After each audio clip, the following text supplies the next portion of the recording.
Since government have realized how incompetent the service chief are and now have thrust in local solutions, we wish to call on Mr. President, our father, the father of the nation, to immediately set up a mechanism to organize youth in other geopolitical zones into security cluster and give them necessary support so that they can bring peace to their various regions.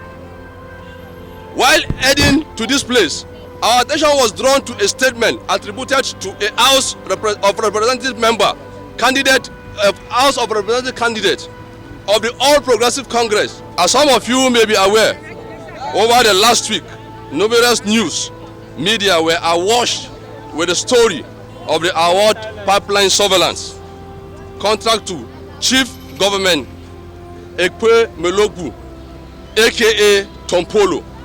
It is reported that it will be ranking in 4 billion naira monthly from our national treasury. We are here this morning to register our displeasure over the newly awarded contract. We are aware that Tompolo and his boys are major beneficiaries of the Presidential Amnesty Program, wherein the federal government under the leadership of late Umaru Musa Arewa extended same to the restive youths of the Niger Delta. Till date, supposed ex-agitators are being sponsored to world-class universities.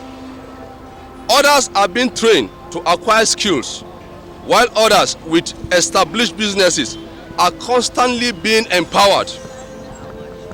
As a matter of fact, we officially have the Amnesty Office that is being funded from our annual budget, yet the restiveness of the Niger Delta seems to be increasing with increased funding of the Amnesty Program. The implication of the awarded contract is that a private citizen like Tompolo will be allowed to handle not just light but sophisticated weapons to be able to ward off possible attacks from vicious oil bunkery.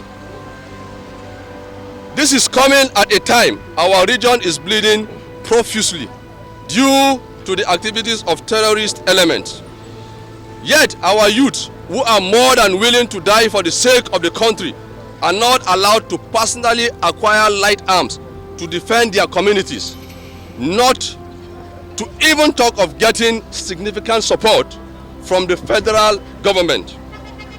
Our group attributes the increasing bunkery and the subsequent award of the contentious contract of either inability of our armed forces and other security agencies to curtail the menace or possible internal collusion. This has led to outsourcing of their jobs to private citizens. This gathering in our minimal number is to register our displeasure over it. We have issued a 7-day ultimatum to the government to terminate the contract, or better still, shut down the Amnesty Office. Niger Delta youth alone cannot have the two. We are all stakeholders in the Nigerian project and demand to benefit from the Nigerian project.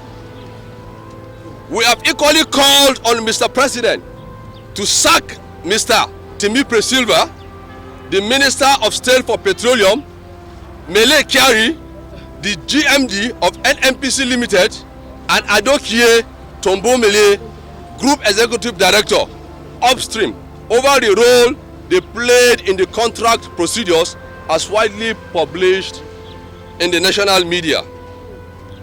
At the expiration of our ultimatum, we shall be here, effective from Monday, to paralyze activities in the towers until our demands are met.